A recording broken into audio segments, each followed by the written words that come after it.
लोग लाइनों में लगे होंगे खाने के लिए।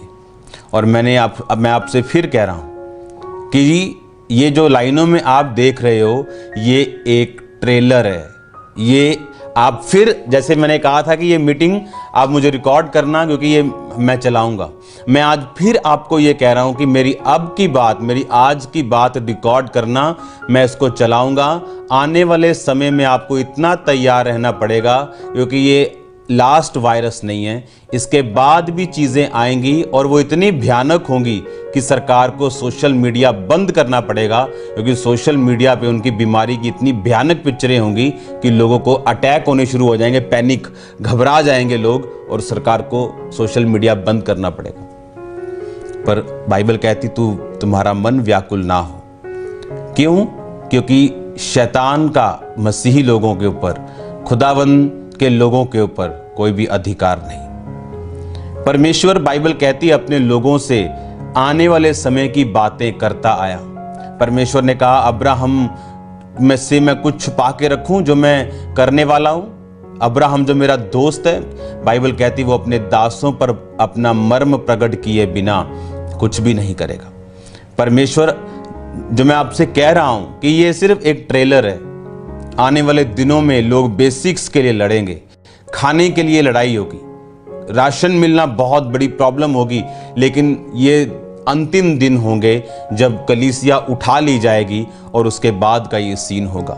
और परमेश्वर आपको दिखा रहे हैं कि आपको तैयार रहना है। आपको एक दिन आएगा जब यीशु मसीह हमें रैप्चर हो जाएगा और कलीसिया एकदम से, क्रिश्चियन लोग गायब हो जाएंगे और स्वर्ग की ओर चले जाएंगे। उसके बाद ऐसे दिन आएंगे कि लोगों के पास एक खाने के लिए उन्हें मोहरें लगवानी पड़ेंगी, और उस समय जो तो विश्वासी अभी पूरे हैं वो तो चढ़ा लिए जाएंगे स्वर्ग पे, लेकिन जो पूरे नहीं उन्हें सेकंड चांस मिलेगा, लेकिन वो सेकंड चांस उनको अपनी मौत में से होकर उद्धार में प्रवेश करना पड़ेगा। आज लोग समझ रहे हैं कि पिछले सालों से पवित्रताई का प्रीच चल रहा है, हमने सालों से पवित्रताई का प्रचार सुना, लेकिन माना नहीं। अब वो दुखी हो रहे हैं क्योंकि उन्हें मालूम है कि परमेश्वर न्याय कर रहा है, परमेश्वर जज कर रहा है लोगों को। और ये सिर्फ कलीसिया के लिए एक ट्रेलर है। परमेश्वर दिखा रहा है कि अंत के दिन, बाइबल कहती, इतने भयानक होंगे कि जो सृष्टि के पैदा होने से अब तक लोगों ने कभी नहीं देखे। मैं आपको फिर कह रहा हूं, मैंने एक वर्ड इस वीडियो में बोला था कि आपको तैयार रहना पड़ेगा, आपको हथियार रखने पड़ेंगे, क्योंकि ऐसे बुरे दिन देशों पर आने वाले जो उन्होंने कभी नहीं देखे। और मैं आपको हथियारों के बारे में जनवरी से बता रहा था, क्योंकि बाइबल कहती परमेश्वर के सारे हथियार बांध लो ताकि तुम बुरे दिनों का सामना कर सको। आपको यह बात समझने की क्यों मैं आपको यह बता रहा था कि परमेश्वर ने कहा, इसका मतलब बुरा दिन आएगा। परमेश्वर ने कहा, मेरे सारे हथियार बांध लो, यिर्मयाह 6:10 में, क्योंकि ताकि तुम बुरे दिनों का सामना कर सको और सब कुछ पूरा करके स्थिर रह सको। याद रखो, आज परीक्षाओं के दिन हो सकते हैं, लेकिन मसीही लोगों को इस परीक्षा में घबराना नहीं, क्योंकि मेरा परमेश्वर आपके साथ खड़ा रहेगा। डिवाइन हेल्पर्स आपके साथ खड़े रहेंगे। परमेश्वर आपके इंतजामों को पूरा करेगा। वो आपको इस परीक्षा में जब परख के साथ देख लेगा, इस परीक्षा के निकल जाने के बाद आप आशीषित, आप शांति से भरे हुए अपने आप को पाएंगे। एक बात को याद रखो, ये तैयारी चल रही है परमेश्वर के आने की, अंत के दिनों की तैयारी है। परमेश्वर अपनी कलीसिया को तैयार कर रहा है और दिखा रहा है कि देखो ये ट्रेलर, 21 दिनों में तुम्हारा ये हाल, अभी 21 दिन भी पूरे नहीं हुए। सोचो अगर ये सदा की चीज हो जाए, कलीसिया के जी उठने के बाद, जब कलीसिया रैप्चर में चली जाएगी और स्वर्ग में चली जाएगी और उसके बाद शैतान का नीचे उसको पावर दी जाएगी, सोचो उन दिनों में क्या हाल होगा। जो लोग जिन्होंने तौबा नहीं की होगी और परमेश्वर के साथ वो जीवित नहीं उठाए जाएंगे। सोचो जो लोग रह जाएंगे, उनको फिर मालूम होगा कि हमें तौबा करनी है, लेकिन बाइबल कहती है उस तौबा के लिए उन्हें बड़े बड़े मूल्य अदा करने पड़ेंगे, अपनी जान की कीमत तक देनी पड़ेगी। और जो लोग हार जाएंगे, शैतान के सामने घुटना टेक देंगे और दुष्ट के सामने झुक जाएंगे, उन्हीं को खाना मिलेगा। यह टाइम कलीसिया के तैयार रहने का, मैं फिर कह रहा हूं, यह टाइम यीशु मसीह के आने का है, कलीसिया के तैयार रहने का।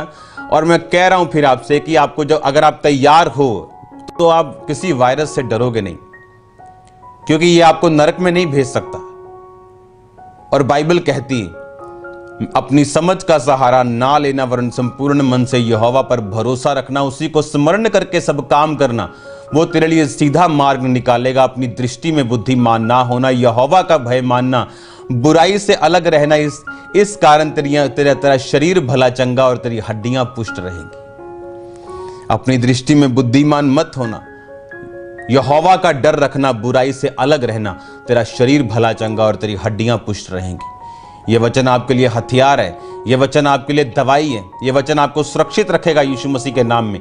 वो आपको शर्मिंदा नहीं होने देगा, आपके बच्चों को शर्मिंदा नहीं होने देगा, वो आपकी सुरक्षा रखेगा अगर आप इस वचनों का अंगीकार करेंगे।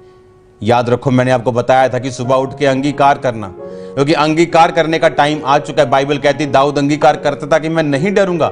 इसका मतलब ये नहीं था कि वो डर नहीं रहा था, वो डर रहा था, डर उसके दिल में था, मौत का डर उसके दिल में था जब शाऊल उसका पीछा करता था। लेकिन बाइबल कहती अपने मुंह से वो यही बोलता था, मैं नहीं डरूंगा, क्योंकि यहोवा मेरी शरण स्थान है, मेरे छुपने का, मेरे लुकने का स्थान है, वो मेरी ढाल है, वो मेरी चट्टान है। इस तरह की बातें दाऊद अपने मुंह से बोलता था। और बाइबल कहती मुंह से निकला हुआ वचन, घोषित किया गया वचन, डिक्लेयर्ड वर्ड ऑफ गॉड जो है वो खाली कभी वापस नहीं आता, लेकिन वो वही घोषित कर सकते जिनका परमेश्वर के साथ संबंध अच्छा है। वो घोषित नहीं कर सकते जो व्यभिचार में, उनको मालूम है व्यभिचार में उनको तौबा की जरूरत है। घोषित किया वचन उनकी जिंदगी में काम नहीं करेगा।